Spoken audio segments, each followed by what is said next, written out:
Good morning, everyone.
हाँ, ये एल्गोलाई का ही था बेटा स्ट्रक्चर को।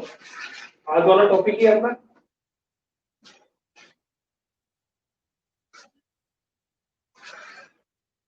किसी और क्लास में पढ़ा रहा था।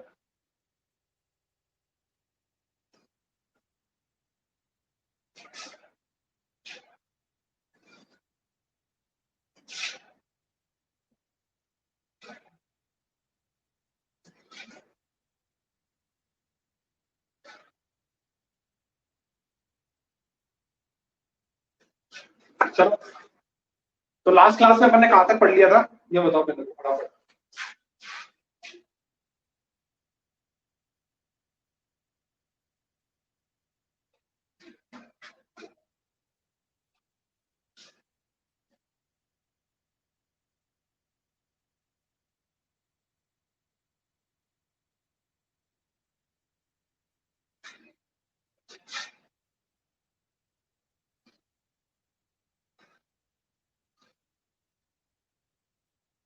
आवाज आ रही है सबको? बोर्ड दिखाई दे रहा है?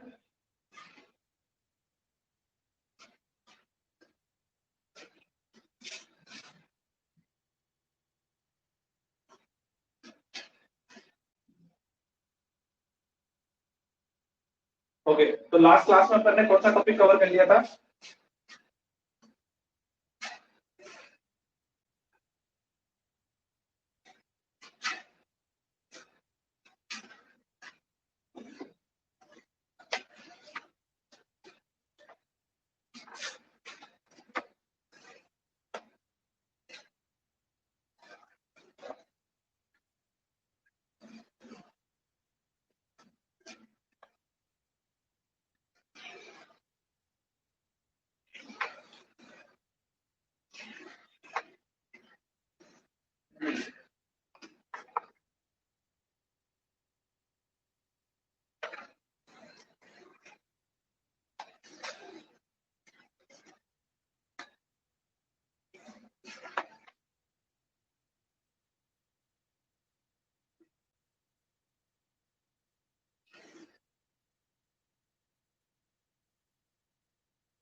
एसेसरी ऑर्गन्स हो गए, एसेसरी हो गए थे। चलो ठीक है, उसके आगे का स्टार्ट करेंगे अपन। इट मीन्स मैंने आपके ग्लोटिस तक तुम्हें बता दिया, लैरिंग्स तक बता दिया होगा।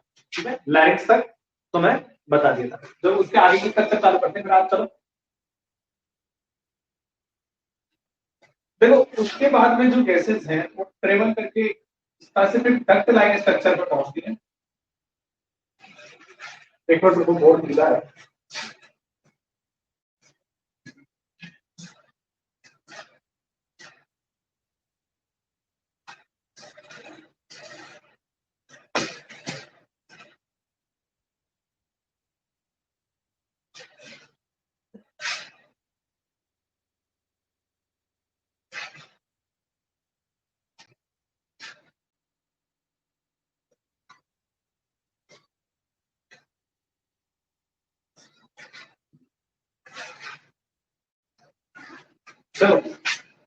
उसके बाद में गैसेज एक डक्ट लाइक स्ट्रक्चर में पहुंचती हैं। इस स्पेसिफिक स्ट्रक्चर के लिए हमने वर्ड यूज किया था लैरिंक्स। याद आया ये वर्ड? यहां तक अपन ने पढ़ लिया था, लैरिंक्स तक तो अपन ने क्या कर दिया था, पढ़ दिया था। उसके बाद में डक्ट लाइक स्ट्रक्चर में पहुंचने के लिए it is called trachea. Trachea इसे क्या कहते हैं हम? ट्रैकिया कहते हैं। ठीक है,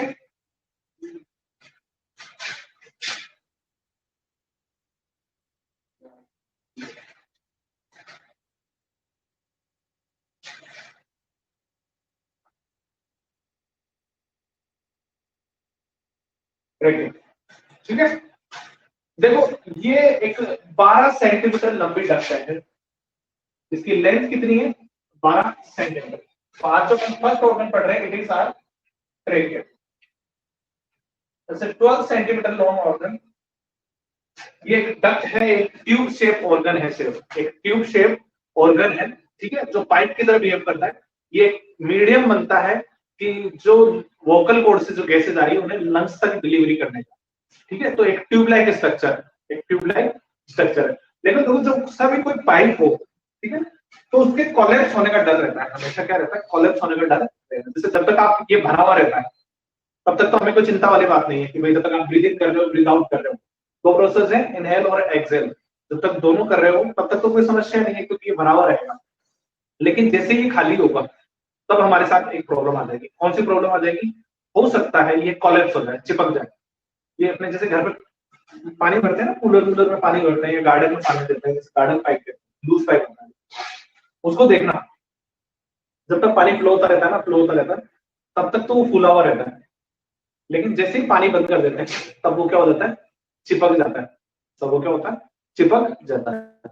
ऐसा केस इसके साथ ना हो। तो शौक शौक पे आप बोल दो, मैं 2 मिनट गैसेस रोक के दिखाता हूँ, 2 मिनट गैसेस रोक करके दिखा देता हूं। तो उससे बचाने के लिए इस डक्ट के ऊपर कार्टिलेज से बनी शी शेप की रिंग्स पाई जाती है, कुछ ऐसे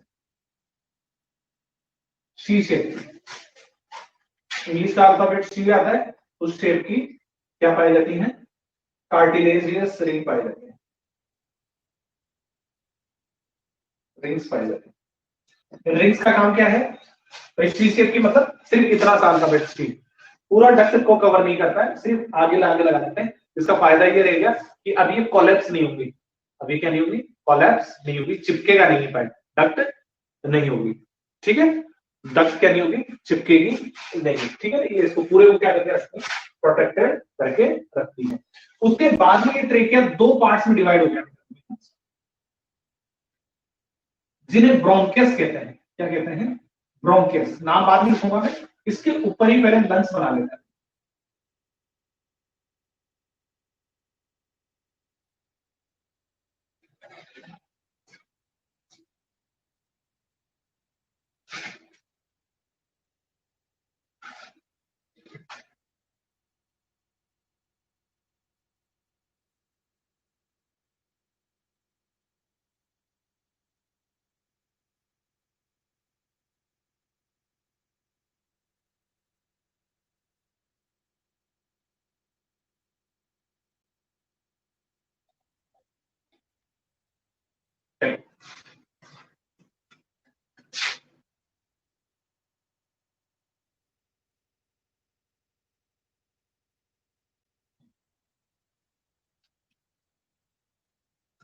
कुछ इस तरीके की शेप के दो हमारे क्या पाए जाते हैं? लंग्स पाए जाते हैं।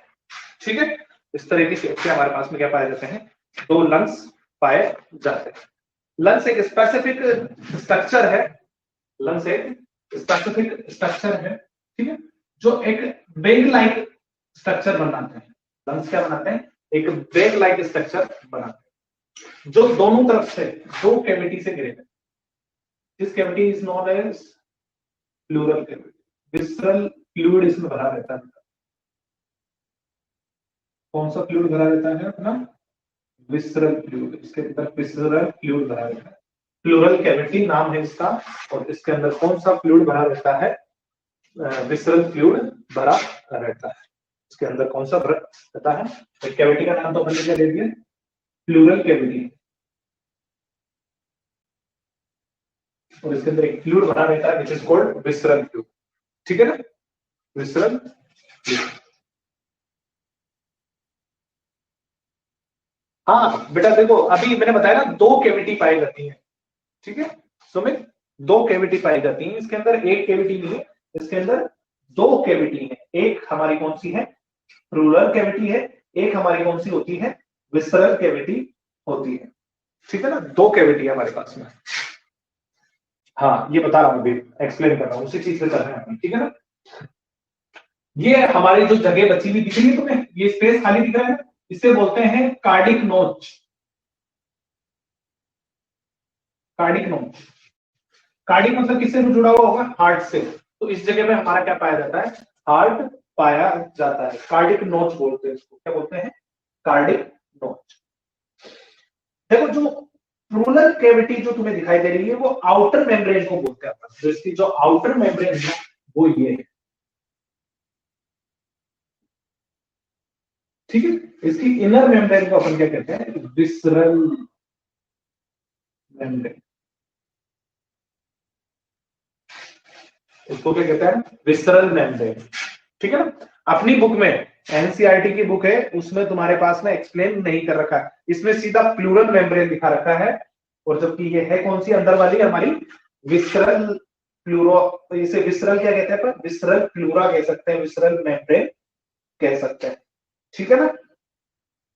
विसरल प्लूरा क्या रहती है, अंदर से खाली की तरफ, अंदर से क्या रहती है, एक कैविटी से भरा रहता है, एक स्पेस कवर करता है, ठीक है। इसके अंदर एयर नहीं होती, एयर का प्रेशर इसमें कैसा होता है, नेगेटिव होता है, एयर का प्रेशर कैसा होता है इसमें, नेगेटिव होता है, और इसी के अंदर एक लिम्फ के जैसा एक क्या रहता है, हमेशा फ्लूइड भरा रहता है, लिम्फ के जैसा एक क्या रहता है, फ्लूइड भरा रहता है, जो इसको क्या करता है, प्रोटेक्ट करता है, जो इसको क्या करता है, प्रोटेक्ट करने का काम करता है, ठीक है। अगर बात करें इसकी वेट की, लंग्स की, तो ये 450 ग्राम का वजन का है। ट्रेकिया के बाद में जो सेकंड ऑर्गन हमारे आते हैं वो लंग्स ही आते हैं। इसका वेट कितना होता है, एक एडल्ट में 450 ग्राम, 450 ग्राम के लंग्स आते हैं, एक 450 ग्राम, ठीक है। हर लंग्स का वजन कितना होता है अपने, 450 ग्राम। जो इसका बेटा लेफ्ट लंग है ना, वो थोड़ा कंपैरेटिव है राइट लंग के, भाई जो हमारा लेफ्ट लंग है वो कंपैरेटिव है राइट लंग के बड़ा होता है, ठीक है, भारी भी होगा और बड़ा भी होगा, ठीक है ना। हमारा मतलब राइट वाला जो लंग है वो हमारे लेफ्ट वाले लंग से थोड़ा बड़ा भी होगा और भारी भी होगा। ये लॉक्ड भी होते हैं, डिवाइडेड भी होते हैं, अपने वाली बुक में नहीं बता रखा, ये ऐसे सेक्शन भी है। यहाँ पे तो मैं बता दी तुम्हें हार्ट पाया जाता है, और इसको मैं हटा रहा हूँ कार्डिक नोच को, ये हार्ट की लोकेशन है, याद रखना, यहाँ पे हमारा क्या पाया जाता है, हार्ट पाया जाता है। इसके नीचे एक मस्कुलर स्ट्रक्चर पाई जाती है जिसे अपन क्या बोलते हैं, क्या बोलते हैं इसको स्ट्रक्चर को, डायफ्राम, क्या बोलेंगे अपन, डायफ्राम।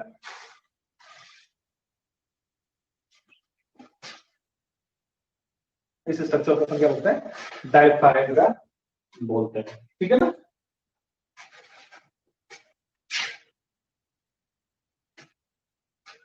ठीक है, अब देखो इसके अंदर है ना, अब ये लंग्स वाला काम तो हो गया कंप्लीट, ठीक है। हाँ exactly, it has 3 lobes and left has 2 lobes, ठीक है। राइट में कितने होते हैं, 3 लोब होते हैं, लेफ्ट में 2 ही लोब होते हैं। इसके ऐसा, ये ऐसे भी डिवाइड होता है, तो 1 2 3 लोब हो गए, इसके सिर्फ 2 ही होंगे, इसके क्या होंगे, 2 ही लोब होंगे। इसके लेफ्ट लंग के तो 3 होंगे, इसमें सिर्फ कितने हैं, 2 ही लोब्स पाए जाते हैं, ठीक है ना। अब देखो आगे समझो, इसके यहाँ पे देखो, ये हमारे क्या है, बहुत सॉफ्ट ऑर्गन है, तो तुम्हारी बुक में कुछ एक ऐसे स्ट्रक्चर बना रखी होगी लंग्स के, चेन जैसी, ठीक है। वो ये शो करना चाहते हैं इस चीज से कि इसके चारों तरफ, तो ये हमारे क्या है, लंग्स कहाँ पाए जाते हैं, प्लूरल कैविटी में ही पाए जाते हैं। जो ये प्लूरा है, ये मिड में जो एक लेयर है, ठीक है, ये डायफ्राम है ना, ये हमारे क्या करता है, डायफ्राम क्या करता है, हमारे एब्डोमेन कैविटी को और थोरिक कैविटी को अलग करता है। प्लूरल कैविटी भी बोलते हैं, अपर वाले पार्ट को थोरिक कैविटी, अंदर वाले जो लंग्स वाला पार्ट है उसे प्लूरल कैविटी भी बोलते हैं, ठीक है। तो उस पूरे को क्या करता है, अलग करता है। लेकिन ये सॉफ्ट नेचर का है, जो हमारे लंग्स है ये बहुत ज्यादा सेंसिटिव और बहुत ज्यादा सॉफ्ट ऑर्गन होता है। बैग लाइक स्ट्रक्चर है, पिंक कलर के हैं, ठीक है, वजन इनका मैंने बता दिया तुम्हें 450 ग्राम पाया जाता है, लेकिन इनको स्टिल अभी भी क्या चाहिए, प्रोटेक्शन की जरूरत पड़ती है। जैसे हमने क्या किया, ट्रेकिया को बचाने के लिए हमने क्या दे दिया, उसके ऊपर सी शेप कार्टिलेज रिंग दिए हैं, लेकिन हमें हमारे लंग्स की भी प्रोटेक्शन करनी थी, नेचर को प्रोटेक्शन करनी थी इस चीज की, तो उन्होंने इसके ऊपर एक बोन से बना हुआ केज बनाया, बोन से मिलकर के बना हुआ केज बनाया। ठीक है, उन केजेस को उन केजेस को हम क्या कहते हैं, रिब्स कहते हैं। ये जो ये दिखा रखी है लोकेशन, ये किसकी दिखा रखी है, रिब्स की है। ये क्या चीज है हमारी, रिब्स। ये किस तरीके से, यहां से ऐसे घूम करके इसके ऊपर आगे जुड़ जाती है, साथ ही साथ इसके ऊपर कुछ मसल्स पाई जाती है, which are called intercostal muscles. इन जो रिब्स है इनके बीच में जो स्पेस पाया जाता है, तो एक रिब यहाँ है, एक रिब यहाँ है, फिर नेक्स्ट वन थोड़ा और स्पेस देंगे, तो इन सबके बीच में क्या पाई जाती है, मसल्स पाई जाती हैं, जो हमारे है ना रेस्पिरेशन में हेल्प करती हैं, जो हमारे रेस्पिरेशन में हेल्प करती हैं, और इन्हीं मसल्स को हमने नाम दिया है इंटरकोस्टल मसल्स। आज विशाल नहीं आया क्या?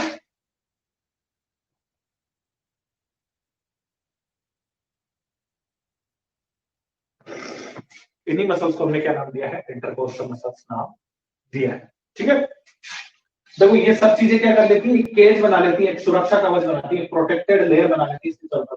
ये रिब्स इधर से आकर के इधर जुड़ जाती है सारी, और ये वाली रिब्स इधर से आकर के इधर जुड़ जाती है, और एक चारों तरफ अपने एक प्रोटेक्शन लेयर बना लेती है, चारों तरफ क्या बना लेती है, प्रोटेक्शन लेयर बनाती है, किसके चारों तरफ बनाती है, लंग्स के। और इसी चीज को हमने क्या नाम दिया है, रिब केज नाम दिया है, रिब्स का पिंजरा, रिब्स का पिंजरा। ये रिब्स पिंजरा क्या करता है, हमारे लंग्स को, ठीक है, एक्सटर्नल शॉक, जैसे तुम कभी लड़ पड़ते हो ना, मुक्के उक्के मारते हो तो एक दूसरे के ऊपर, या कूद पड़ते हो, तो उससे बचा लेती है।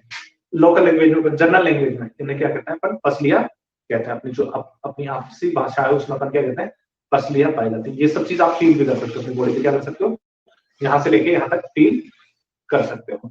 ठीक है, लंग्स की रिब्स की स्ट्रक्चर भी पढ़ेंगे, फिर एक चैप्टर आएगा वहां पर रिब्स की स्ट्रक्चर भी पढ़ेंगे, लेकिन यहाँ पे आप समझ सकते हो कि ये थॉरिक कैविटी को पूरे को क्या करके रखती है, कवर करके रखती हैं, लंग्स को क्या करती हैं, प्रोटेक्ट करके रखती हैं। लेकिन फिर भी लंग्स को क्या चाहिए थी, और प्रोटेक्शन चाहिए थी, तो उसने अपने चारों तरफ क्या कर ली, एयर प्रेशर बनाए रखने के लिए जीरो नेगेटिव एक कैविटी बनाई, जिसके अंदर किसी भी प्रकार की एयर नहीं होती है, तो एक्सटर्नल शॉक से फिर भी हमारी हेल्प कर लेती है, फिर भी हमारी क्या करती है, हेल्प करती है। इसके आगे चलते हैं, चलो इसके बाद में देखो, ये हो गया हमारा लंग्स वाला काम। अब बात करते हैं हम तीसरे रोल करते हैं, इसे नाम दिया है ब्रोंकियस।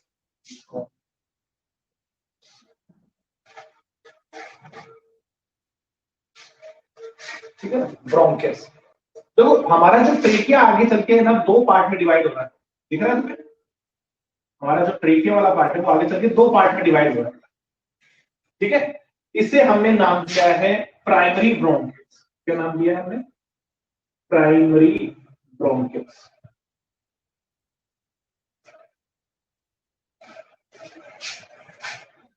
याद रहेगा ये वर्ड, इस स्ट्रक्चर को हमने क्या नाम दिया है, प्राइमरी ब्रोंकियस। ये प्राइमरी ब्रोंकियस मतलब हर लंग में सिर्फ एक ही ब्रोंकियस एंटर करेगा, हर लंग में, in each lungs only one bronchus enters. ठीक है, एक ही ब्रोंकियस एंटर करेगा, और आगे चल के ये दो पार्ट्स में डिवाइड कुछ इस तरीके से। उस पे ये क्या होता है, फिर डिवाइड हो जाता है। इस स्ट्रक्चर को हम बोलेंगे क्या, सेकेंडरी ब्रोंकियस।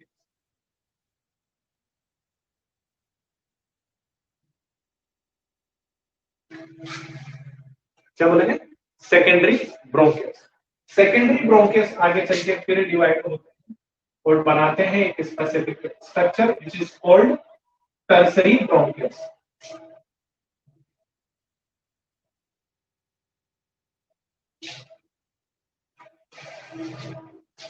क्या क्या बनाते हैं, टर्सरी ब्रोंकियस स्ट्रक्चर बना लेते हैं। आगे चल के इसके बाद में फिर ये दोबारा डिवाइड होते हैं, और जितनी भी बार डिवाइड होती है सारी चीजें ये दोबारा डिवाइड होती, और डिवाइड होती होती अलग अलग स्ट्रक्चर्स में कन्वर्ट, लास्ट में चल के ये कुछ ऐसी डक्ट लाइन स्ट्रक्चर बनाते हैं, ये बेग लाइन स्ट्रक्चर्स में कन्वर्ट हो जाती है। ठीक है,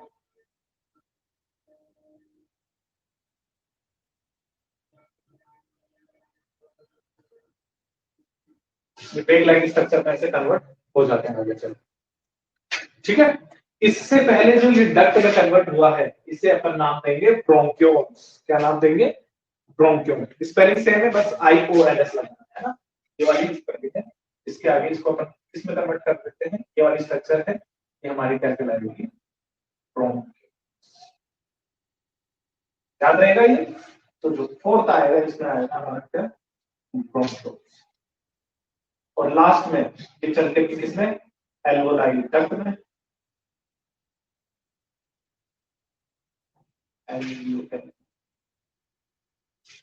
एल्वोलाई डक्ट में कन्वर्ट होते हैं।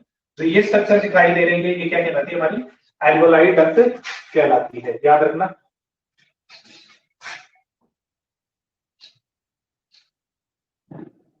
एल्वोलाई डक्ट में कन्वर्ट हो जाती है। और लास्ट जो बेलोन लाइक स्ट्रक्चर मिलती है अपने को, वो क्या मिलती है? एल्वोलाई मिलती है। क्या मिलती है? एल्वोलाई मिलती है। आल्सो नोन एज एयर सेक। इसे क्या बोलते हैं अपन? एयर सेक। ये है ना ये वाली स्ट्रक्चर, इसे अपन क्या बोलते हैं? एयर सेक भी बोलते हैं। एयर सेक भी बोलते हैं। ठीक है, तो देखो दोबारा से एक बार स्टार्ट करते हैं। ठीक है, पहले हमने लेरिंग्स तक वाला पार्ट तो हमने कल पढ़ लिया था। लेरिंग्स वाला पार्ट तक तो हमने कल पढ़ लिया था। उसके बाद में डक्ट लाइक स्ट्रक्चर मिली हमें, जिसे हमने ट्रेकिया नाम दिया है। ठीक है, ट्रेकिया नाम दिया। सब जुड़े हुए अपने साथ? सबको बोर्ड दिखाई दे रहा है? मेरी आवाज सुनाई दे रही है तो कहते बताओ।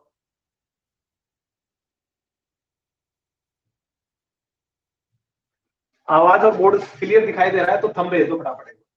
सुमित को दिखाई दे रहा है, व्हाट अबाउट यू? नहीं आती?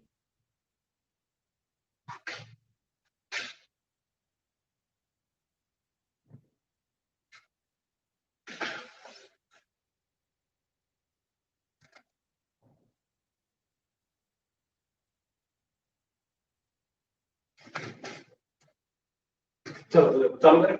तो देखो, एयर जो है ट्रेकिया से होते हुए दो पार्ट में डिवाइड होगी। ठीक है, जिन्हें हमने ब्रोंकेल कहते हैं। वैसे तो अपन एक कॉमन वर्ड बोल सकते हैं कि ये पूरों के लिए, इन सब के लिए क्या बोल सकते हैं? ब्रोंकेल। लेकिन स्पेसिफिक नाम देंगे तो एक एक प्राइमरी ब्रोंकेल में कन्वर्ट हुआ है। प्राइमरी ब्रोंकेल, ब्रोंकेस बोलते हैं इसको। ठीक है, प्राइमरी ब्रोंकेल। एक लंग को छोड़ दिया मैंने, दोनों में बनाने की जगह मैंने एक में बनाया। सेकेंडरी ब्रोंकेस बोलेंगे इसको। सेकेंडरी ब्रोंकस आगे चल के दोबारा डिवाइड होता है, इसे हमने नाम दिया है टर्सरी ब्रोंकस। ये टर्सरी ब्रोंकस आगे चल के और डिवाइड होते हैं और हमारे लिए बनाते हैं ब्रोंक्यूल्स। टर्सरी जो ब्रोंकस है वो और आगे चल के डिवाइड होगा, तो उसका नाम चेंज करना है अपने को, ब्रोंक्यूल्स रखना है। ठीक है ना, ब्रोंक्यूल्स में हम कहते हैं। ये ब्रोंक्यूल्स एक पतली छोटी छोटी डक्ट्स में कन्वर्ट हो जाते हैं, जिन्हें हम एल्वोलाई डक्ट कहते हैं। एल्वोलाई डक्ट कहते हैं, उन्हें नाम दिया हमने एल्वोलाई डक्ट। याद रखना ये वर्ड, क्या नाम दिया हमने? एल्वोलाई डक्ट नाम दिया है। या एल्वोलर डक्ट भी कह सकते हैं, उन्हें हम क्या कह सकते हैं? एल्वोलर डक्ट भी कह सकते हैं। जो फिफ्थ वाली स्ट्रक्चर है, तो ये जो जस्ट एयर सेक के ऊपर है या एल्वोलाई से जस्ट ऊपर वाली ये स्ट्रक्चर, ये वाली स्ट्रक्चर, या ये वाली नाम, या फिर ये वाली, या फिर ये वाली बात। ठीक है, इसे क्या बोलेंगे हम? एल्वोलियर डक्ट बोलेंगे या एल्वोलाई डक्ट कहेंगे। और इसके बाद में ये स्ट्रक्चर आगे लीड करती है। बोर्ड क्लियर नहीं है? ब्लर आ रहा है क्या सुमित? ब्लर आ रहा है?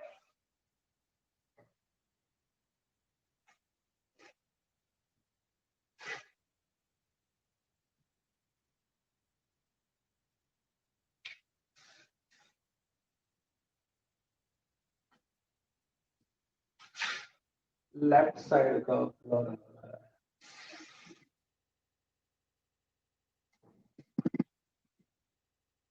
थोड़ा वेट कर लो, शायद हो जाएगा क्लियर। हाँ, 2 मिनट वेट कर लो बेटा।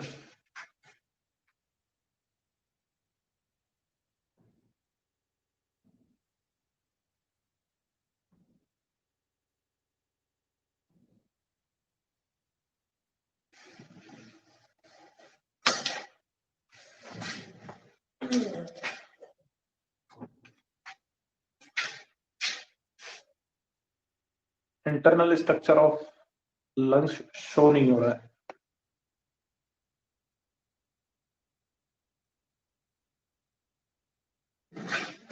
Knots better?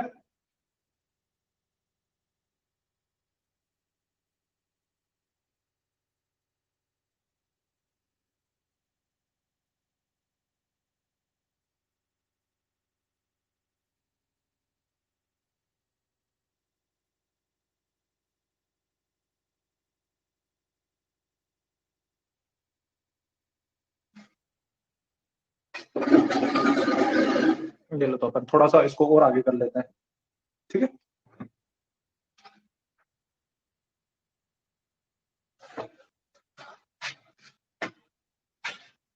चलो अब आगे चलते हैं, ठीक है। एक बार इसका स्क्रीनशॉट ले लो, एक बार इसको हटाना पड़ेगा तब आगे का एक्सप्लेन करेंगे। अपने को एक बार एल्वोलाई की स्ट्रक्चर और देखनी पड़ेगी, तो स्ट्रक्चर वाला काम खत्म हो जाएगा, फिर फिजियोलॉजी समझेंगे।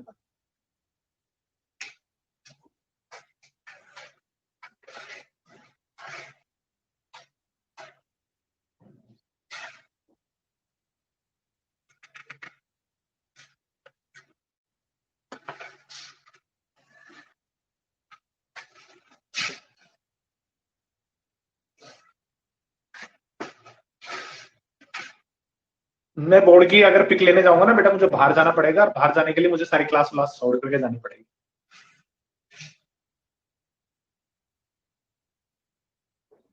Sumit, can you send the picture? एक बार पूरे बोर्ड की फोटो इसको भेज देना, नियति को ना, एक बार भेज दे पहले, फिर आगे स्टार्ट करते हैं।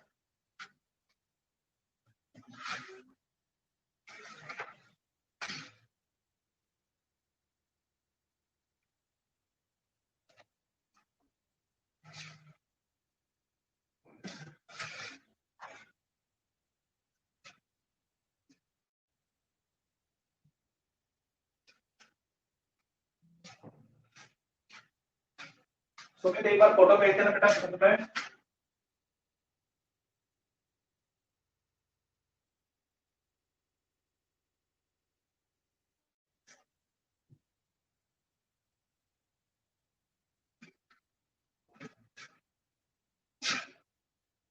नियति बेटा चेक कर ले बेटा, एक बार चेक कर ले क्लियर है कि नहीं है।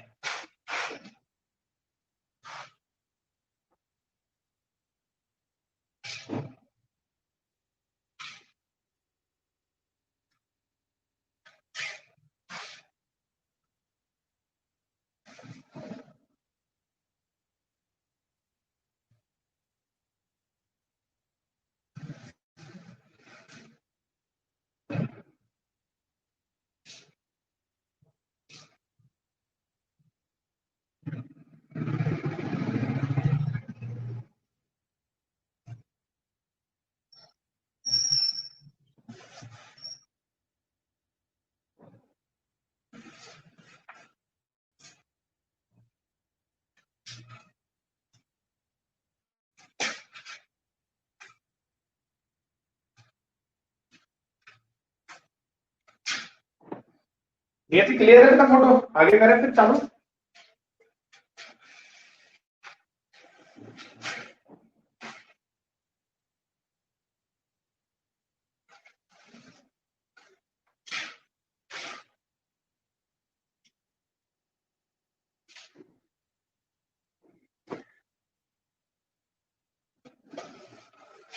चलो एक बार मैं इसको हटा रहा हूं।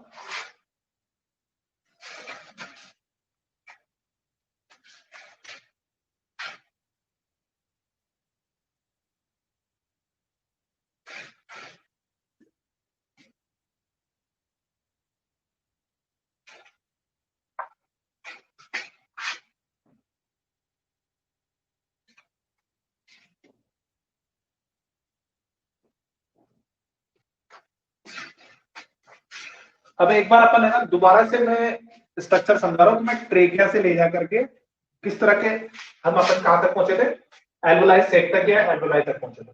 तो हमने कुछ इस स्ट्रक्चर से स्टार्ट किया था, ठीक है। एक ब्रॉड पाइप था हमारे पास में, ठीक है, जो आगे चल के दो पार्ट्स में डिवाइड हो गया, ठीक। ये वाला पाइप, इसे अपन ने नाम दिया था क्या? ट्रेकिया। क्या नाम दिया था? ट्रेकिया। इसके बाद की दोनों स्ट्रक्चर है, ये कहलाते हैं क्या है हमारी? ब्रोंके। ये हम बोल सकते हैं ब्रोंक्योस, ठीक है। और क्योंकि पहली बार डिवाइड हुई है तो इसीलिए इनका नाम पड़ गया प्राइमरी ब्रोंकस। क्या नाम पड़ा? Primary bronchus. ये सारी कार्टिलेज उसकी कवर्ड है, ठीक है, ऐसे कवर्ड। फिर आगे चल के ये डक्ट दो पार्ट्स में फिर डिवाइड हो, तो अब इसे हमने नाम दे दिया कौन सा? सेकेंडरी ब्रोंकस, ठीक है, आगे चल के ये डक्ट फिर डिवाइड हुई थी दो पार्ट्स में, इसे हमने नाम दिया कौन सा, अब डिवीजन पे, अब इस डिवीजन पे हमने इसे फिर नाम चेंज कर दिया इसका, और इसको नाम दिया हमने क्या, टर्सरी ब्रोंकियस। ठीक है, टर्सरी ब्रोंकियस हमने इसको क्या दिया था, नाम दिया। आगे चल के जो ये डक्ट है वो लीड करती है अलग अलग शेप की डक्ट को,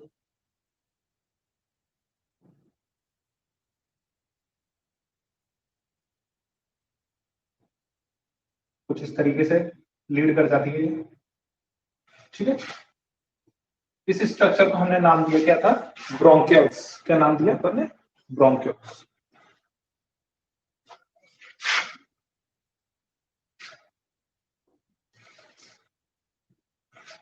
ठीक है, ये पतली डक्ट में कन्वर्ट हो जाती है आगे चलके, जिसे हमने नाम दिया एल्वियोलर डक्ट, एल्वियोलर डक्ट, या इसे आप बोल सकते हो एल्वियोलाई डक्ट, और ये आगे चल के एक बैलून लाइक स्ट्रक्चर में कन्वर्ट हो गई, इसे अपन ने नाम दिया था एल्वियोलाई, एल्वियोलाई, या इसे अपन कहते हैं एयर सेक,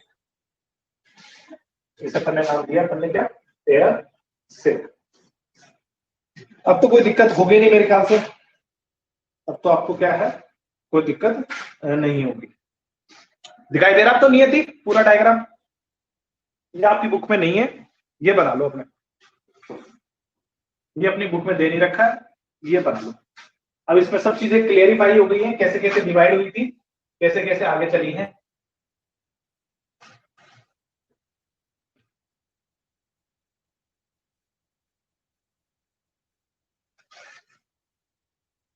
समझ में आ रही थी ये डायग्राम कि किस तरीके से अपन ने लंग्स को डिवाइड किया था आगे चल के।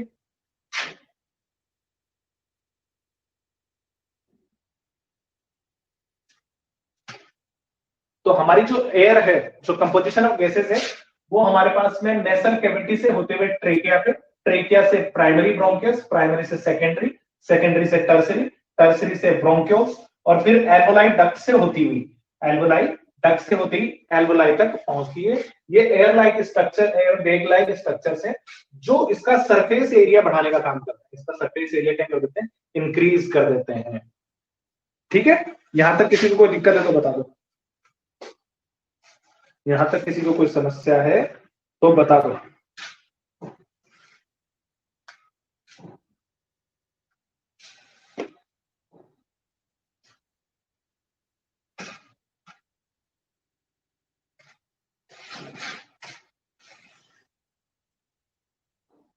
और समझ में आ गया तो थंब भेज दो, फिर आगे चलो। चले, चलो हटा दो, ये डायग्राम ड्रॉ कर लिया, ले लिए स्क्रीनशॉट इसके।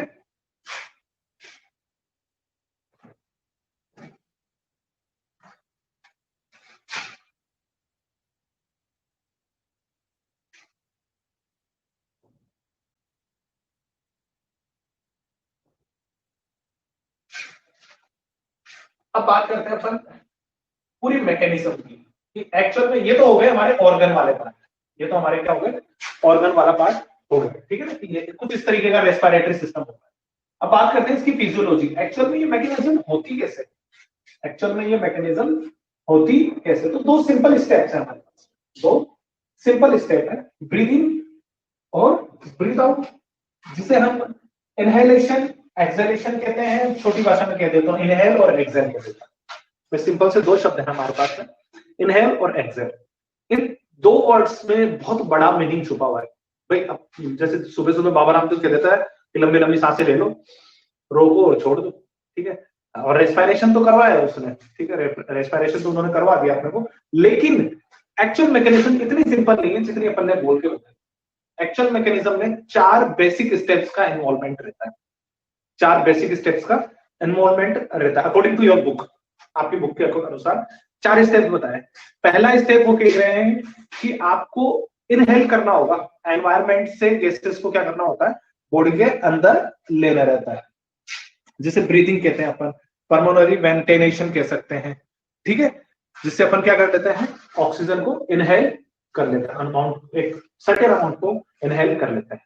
ठीक है, सेकंड मैकेनिज्म ये कहती है, सेकंड प्रोसेस जो है, मैकेनिज्म तो एक ही है, सेकंड प्रोसेस है वो ये कहता है कि आपने जो गैसेस ली हैं उनको एक मेम्ब्रेन के थ्रू एक्सचेंज करवाना होगा। जो एल्वोलाई मेम्ब्रेन है उसके थ्रू हमें क्या करवाना पड़ेगा, उसको एक्सचेंज करवाना होगा।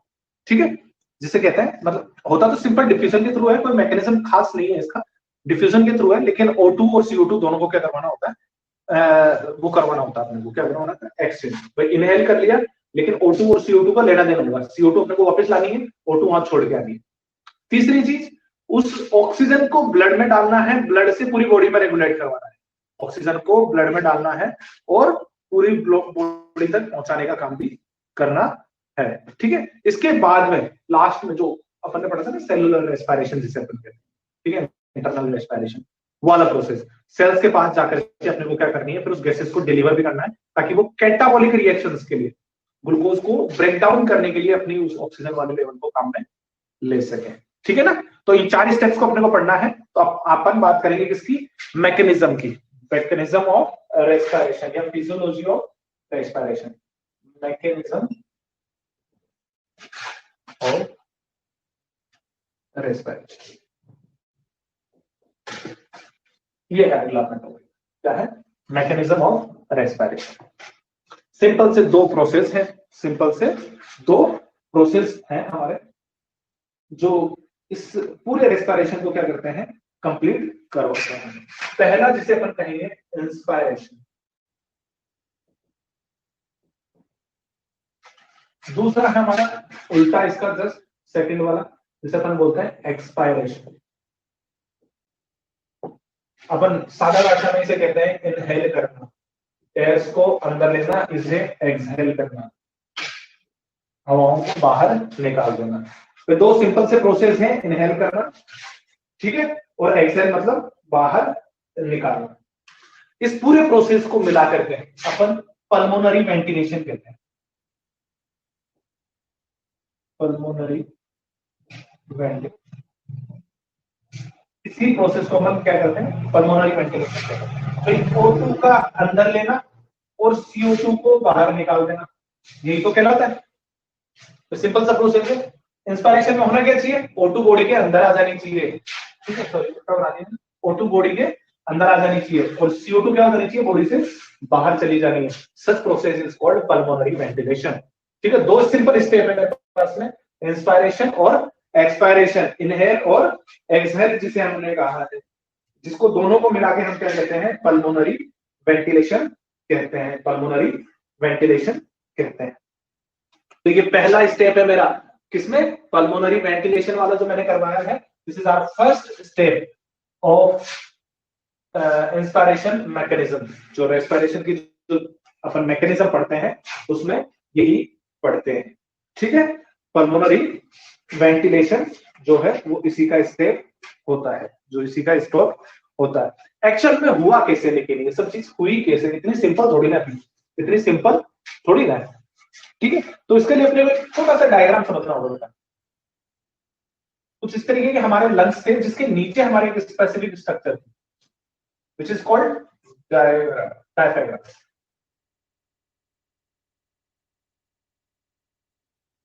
ठीक है, डायफ्राम।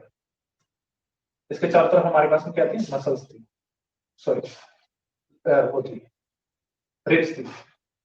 अब मैं तुम्हें बताया था जो रिब्स होती है वो इस तरीके से है, ठीक है, आगे चल के तो स्पाइनल से जुड़ती है, ठीक है, बैक जाकर के स्पाइनल कोड से जुड़ जाती है।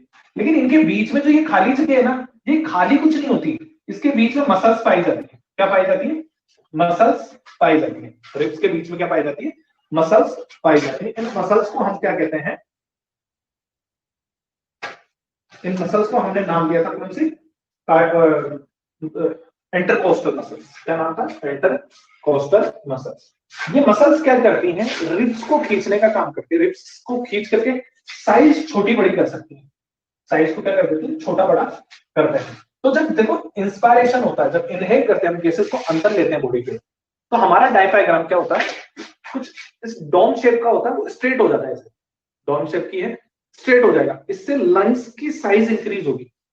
रिब्स क्या होती है, बाहर की तरफ खींचती है, जिसकी वजह से क्या हो जाती है, लंग्स का वॉल्यूम बढ़ जाता है, सडनली वॉल्यूम क्या हो जाता है, इंक्रीज हो जाता है, लंग्स में बहुत ज्यादा जगह निकल करके आ जाती है। इस बहुत ज्यादा जगह निकलने की वजह से अच्छे से सुनना नहीं आती और सुमित ध्यान दो। डायफ्राम के स्ट्रेट होने से, स्ट्रेट हो जाने से, सीधे हो जाने से लंग्स की वॉल्यूम इंक्रीज हो जाती है। रिपीट, लंग्स की वॉल्यूम क्या होती है? इंक्रीज हो जाती है। लंग्स में जो एयर का प्रेशर है वो बढ़ जाता है, खाली रह जाती है ना जगह तो बढ़ जाता है कंपेरेटिव देन एनवायरमेंट के, मतलब डिक्रीज होगा प्रेशर, तो क्या होगा? डिक्रीज होगा। एनवायरमेंट का प्रेशर क्या होता है? ज्यादा। ऐसे में डिफ्यूजन होता है, बाहर की गैसेस तेजी से अंदर आती है, हम नेसल पैसेज से क्या कर लेते हैं? इनहेल कर लेते हैं। जो ये वाला प्रोसेस है इसमें हमारे रिब्स क्या होती है? बाहर की तरफ आती है, ठीक है। तो डायफ्राम हमारा क्या था? ऐसा था, तो ऐसा हो जाता है, तो लंग्स की साइज क्या हो जाती है? खिंच जाती है, जिसमें खाली जगह बन जाती है। खाली जगह होगी तो बाहर की गैसेस क्या कर ली जाती है? अंदर ले ली जाती है, तेजी से एयर अंदर आ जाएगी। यानी कि ये कंडीशन कुछ ये वाली चीज है, ये क्या होगी? नीचे की तरफ आएगी। ये वाली चीजें कहाँ आएंगी? नीचे की तरफ आएंगी। और जो ये रिब्स है ये कहाँ जाएंगे? आपकी बाहर की तरफ मूव करेंगी। इससे इसकी साइज क्या हो जाएगी? इंक्रीज हो जाएगी। ये एरिया क्या हो जाएगा? बढ़ जाएगा। तो तेजी से गैसेस क्या होंगी? अंदर एंटर करेंगी। तेजी से गैसेस क्या होंगी? अंदर एंटर करेंगी, ठीक है। ये वाला प्रोसेस किसके अंदर आ रहा है? हमारा इनहेल वाले प्रोसेस में आ रहा है। अब अपन करते हैं एक्सहेल की बात, जब अपने को क्या करनी हो? बाहर करवानी हो गैसेस, ठीक है, बाहर की तरफ करवानी हो, तो ये चीजें सारी अपने को क्या करनी पड़ेगी? रिवर्स करनी पड़ेगी। ये सारी चीजें अपने को क्या करनी पड़ेगी? रिवर्स करनी पड़ेगी। हमारी रिब्स क्या होंगी? वापस डिक्रीज हो जाएंगी। इंटरकोस्टल मसल्स क्या होती है? रिलैक्स हो जाती है। इंटरकोस्टल मसल्स वापस क्या हो जाएगी? रिलैक्स हो जाएगी। हमारा डायफ्राम भी रिवर्स डायरेक्शन में बन जाएगा। रिवर्स मतलब डॉम शेप, डॉम शेप हो जाएगा। डॉम शेप होते क्या हो जाएगा? इसकी वॉल्यूम अपने आप क्या हो जाएगी? डिक्रीज हो जाएगी, छोटा हो जाएगा, साइज क्या हो जाएगी? छोटी हो जाएगी। जैसे साइज छोटी होगी तो इसका जो प्रेशर है ना वो डिक्रीज होगा। ये साइज छोटी हो रही है तो इसका प्रेशर यहाँ पे क्या होगा? बढ़ जाएगा। गैसेस बहुत ज्यादा होगी और जगह कम होगी। जैसे बैलून को अपन दबाए ना तो अंदर की गैसेस पे क्या आता है? प्रेशर आता है, तभी तो वो फूट जाता है। तो जैसे ये प्रेशर ज्यादा आएगा तो ये क्या कर दी जाएगी? गैसेस क्या कर दी जाएंगी? बाहर कर दी जाएंगी। सच प्रोसेस इज कॉल्ड एक्सपायरेशन। इस प्रोसेस से क्या होगी? गैसेस तेजी से बाहर निकाल दी जाएगी। इस प्रोसेस से गैसेस क्या होंगी? तेजी से बाहर निकल जाएंगी। इस प्रोसेस को हम क्या कहते हैं? एक्सपायरेशन कहते हैं। तो दो तरह के प्रोसेस अपन ने पढ़े आज, ठीक है। जो पल्मोनरी फंक्शन था, ठीक है, जिसमें अपन ने पढ़ा पल्मोनरी वेंटिलेशन पढ़ा, जिसमें अपन क्या करते हैं? एक बार तो गैसेस को पूरे अंदर ले लेते हैं और एक बार गैसेस को क्या कर देते हैं? बाहर निकाल देते हैं। सारा प्रोसेस मिलजुल के काम करती हैं। सारा प्रोसेस क्या करती हैं? मिलजुल करके काम करती हैं। इसी चीज को अपन पल्मोनरी वॉल्यूम भी कहते हैं। ये जो अंदर वाला जो सरफेस एरिया, ये भी पढ़ाऊंगा मैं तुम्हें। सारे तरह के प्रेशर जो भी हैं वो सारे मैं पढ़ाऊंगा अभी। क्या होता है टाइडल वॉल्यूम, क्या होता है इंस्पायरेटरी वॉल्यूम, क्या होता है रिवर्स मैकेनिज्म, क्या रहती है रिवर्स गैसेस क्या होती है, ठीक है। यहां तक किसी को कोई डाउट है तो पूछ लो। नियति समझ में आया बेटा? ये इनहेल और एक्सहेल वाला रेस्पिरेशन का समझ में आया?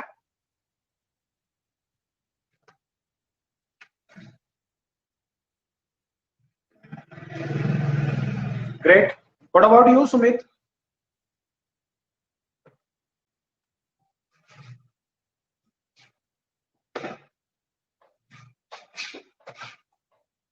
सुमित को आएगा नहीं है?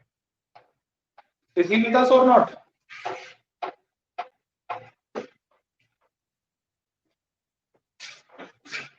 अपने साथ है भी है, चला गया?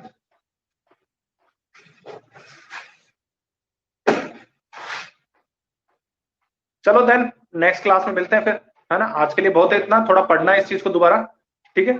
पढ़ोगे रिवाइज करोगे तभी काम होगा। ओके, चलो नेक्स्ट क्लास में मिलते हैं। Goodbye, thank you.